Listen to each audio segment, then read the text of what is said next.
Hello and welcome to this quick introduction to the Design Role Specific Training Part 3. Not actually a Part 3 of the movie series, but Part 3 of our assignments.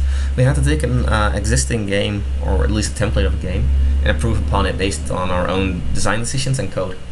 So let's take a look at it. I will first introduce the actual game, what it was supposed to be. So all the graphics minus the goo and the key and the lock were there. You would just walk around and you would lose health basically every time you take a step. It's called food, but it's basically health. Then you collect some food to restore that health, and you go to the end of the level while avoiding zombies. So it was just a race and see if you can survive as long as possible, because at some point you have to find food because you're continuously losing it. So this game takes a little bit differently. It actually gives you food every time you walk, but it wants to be a little bit more puzzle based, in which you have to manipulate the zombies and make use of this goo right here. The goo actually poisons me because it's the green goo, but I will restore health over time, and the goo affects everything that steps into it, even zombies. So now with this set, I can just take the key, go to the end of the level. This is a little set introduction level, which always starts like this, so most of the mechanics are introduced. Alright. Now our second level is obviously easy, and we're just going to run to the exit. There's no need for puzzling right there. Currently there's also not, the levels are completely randomly generated, so I'm just hopeful that some of the levels are a little bit legit eventually. The game isn't necessarily balanced properly yet. Alright, we get a little bit of health back because we survived for that long. Now these are new enemies. These are goo droppers. They are immune to their own type of goo, but they leave a trail of goo that actually can affect others. So if I can manipulate them to walk into it like that, now that one's stunned, then I can take the key and actually move on. So this is where the puzzling comes a little bit more in.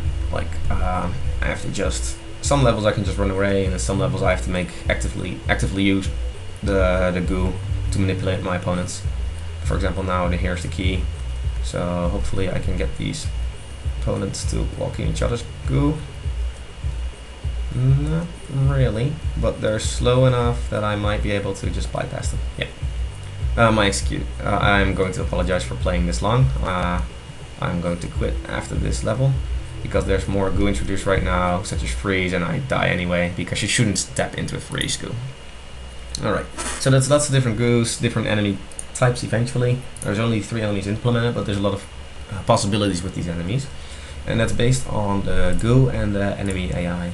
So the goo, well, you have like 7 different types right now. You have fear, poison, paralyzed, sleeping, burn, confused, freezing.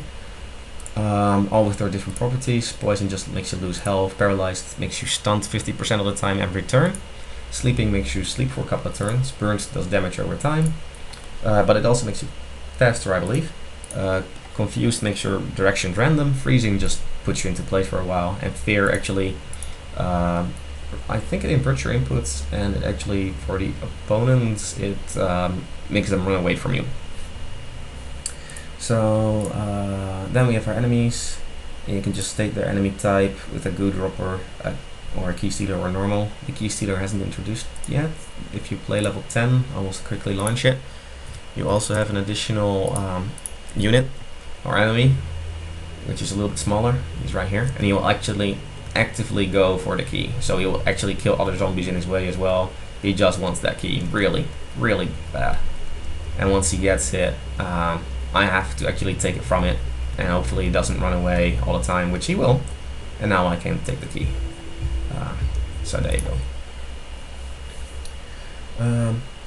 That's most of it. When we look at the enemy, they have a set of current AIs, like they can go on a rampage, friendly, ally, and pacifist.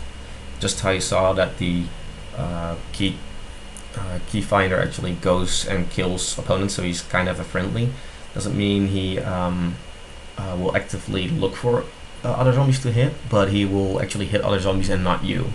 So the allies, for example, when we make a zombie actually truly our ally and actively look for other zombies while not hitting us, and a rampage will just kill everything, while a pacifist won't hit anything.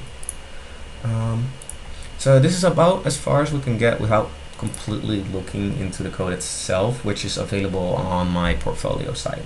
So this is the end of the introduction. Thank you for watching.